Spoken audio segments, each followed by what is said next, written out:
నమస్కారం అండి. ఈరోజైతే సాయంత్రం వారాహి అమ్మవారికి పూజ చేసుకోవాలి కదా. నవరాత్రులు ఈరోజు నుండి ప్రారంభము. సో మా వారు ఫామ్ హౌస్ నుంచి పాలు తీసుకువచ్చారు.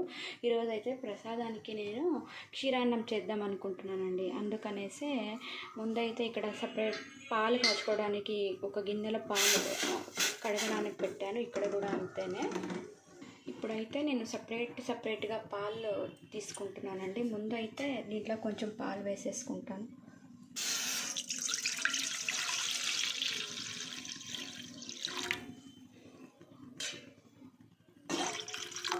ఇంకా మిగిలిన పాలైతే ప్రసాదాని కోసం ఇప్పుడైతే పాత్ర పెట్టేసుకున్నానండి. నేనైతే ఈ గ్లాస్లో 1 గ్లాసు బియ్యం వేసాను. సో ఇందులో 4 గ్లాసులు పాలు వేస్తున్నాను. ఇది దీనికి చేసేటప్పుడు ఉత్త పాలలో మాత్రమే చేయాలి, నీళ్ళలో చేయకూడదండి. ఇప్పుడైతే గ్యాస్ వెలిగించుకొని పాలు వేస్తున్నానండి. మనకి ఎంత కావాలో అంత పాలు ముందే వేసేసుకోవాలి. పాలు మరిగేటప్పుడు మనము బియ్యం వేయాలండి, ముందే వేసేయకూడదు. పాలు మరిగేటప్పుడు బియ్యం వేయాలి.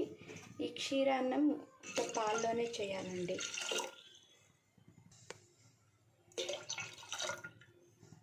ఇప్పుడైతే 4 గ్లాసుల పాలు వేసేసాను.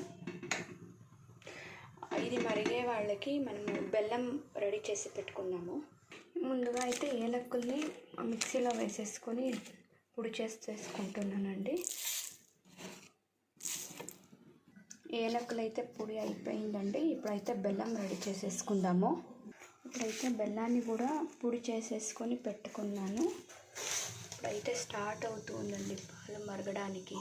ఇప్పుడు బియ్యం వేసుకోవాలి. ఇప్పుడైతే బియ్యాన్ని వేస్తున్నాను.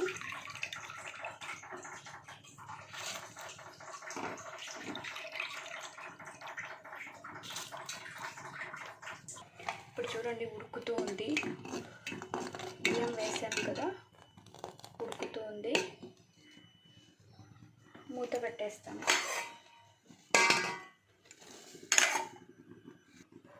ఇప్పుడైతే ఇక్కడ కాజు కిస్మిస్ 2 రెడీ చేసేసుకున్నానండి. బెల్లం రెడీగా ఉంది, ఏలకుల పొడి రెడీగా ఉంది. ఇక్కడ ఇది ఉడుకుతూ ఉంది. ఇప్పుడు ఇంకా టైం పడుతుందండి. అంతలోపల మనము పానకం ఎలా చేయాలో చూద్దాం. ఇప్పుడైతే పానకం కోసం 1 గ్లాస్లో నీళ్ళు తీసుకున్నానండి. అందులో కొంచెము పచ్చకర్పూరము ఇలా పొడి చేసి వేయాలి. తర్వాత ఏలకుల పొడి కొంచెం తీసుకొని ఇందులో వేయాలి. తర్వాత బెల్లం మనకి ఎంత కావాలో అంత బెల్లం వేయాలి. సో ఈ 3 పచ్చకర్పూరము, ఏలకుల పొడి, బెల్లం వేసేసుకున్న తర్వాత ఇలా బాగా కలిపేసుకుంటే అమ్మవారికి పానకం రెడీ అయిపోతుందండి. ఇప్పుడైతే హాఫ్ వరకు ఉడికిపోయిందండి. ఇంకొంచెమే ఉడకాలి. మనము దింపేటప్పుడు ఇందులోకి బెల్లం వేయాలండి. ముందే వేసేస్తే పాలు విరిగిపోయినట్లు అవుతుంది. అంతా అయిన తర్వాత ఇంకా మనం దింపేస్తాం అయిపోయింది అన్నప్పుడు మనం బెల్లం వేసుకోవాలి. సో అది ఉడికే వాళ్ళకి ఇదైతే మనము నేతిలో వెయిట్ చేసుకుందాం. నేను ప్రసాదాలకు అనేసి తెప్పించానండి సపరేట్ నెయ్యి. ఇంట్లో నెయ్యి వాడము. ఇప్పుడైతే నెయ్యి పెట్టేసుకుంటున్నాను.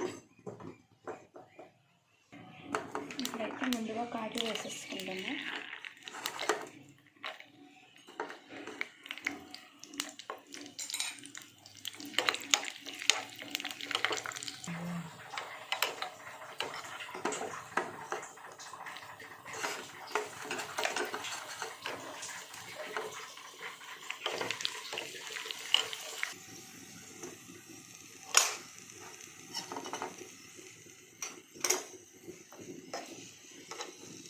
ఆల్మోస్ట్ అయిపోయిందండి. ఇంకొక 2-3 మినిట్స్.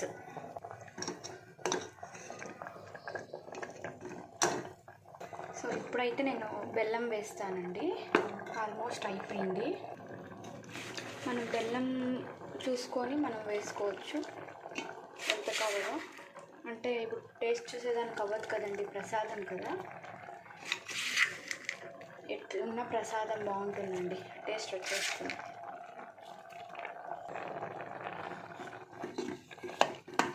ఇలా కలిపేసుకుంటే 1 నిమిషం వదిలేస్తే అది బాగా కలుస్తుంది. సో బెల్లం ఆల్మోస్ట్ కరిగిపోయిందండి. ఇప్పుడు ఏలకుల పొడి వేసుకోవాలి.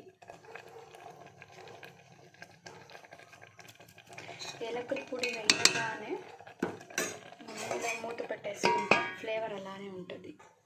ఇప్పుడు ఇలా ఒక్కసారి కలిపేసుకుంటే అయిపోయిందండి. ఇప్పుడైతే మనము ఈ జీడిపప్పు కిస్మిస్ ఇందులో వేసేసుకుందాం. అయిపోయిందండి. ఇప్పుడు ఒక 1 మినిట్ మూత పెట్టేస్తాం. సో ఇప్పుడైతే ఇది బాగా మిక్స్ చేసేసుకొని ఒక బౌల్లో తీసేసుకుంటే అమ్మవారి ప్రసాదం కోసం క్షీరాన్నం రెడీ అయిపోయింది. క్షీరాన్నాన్ని అమ్మవారికి నైవేద్యంగా సమర్పించి పూజ అయిన తర్వాత మనం ప్రసాదంగా తీసుకోవచ్చండి. ఈ వీడియో కనుక మీకు నచ్చినట్టయితే లైక్ చేయండి, షేర్ చేయండి, సబ్స్క్రైబ్ చేయండి. మరొక మంచి వీడియోతో మళ్ళీ కలుస్తానండి. అంతవరకు అందరికీ నమస్కారం.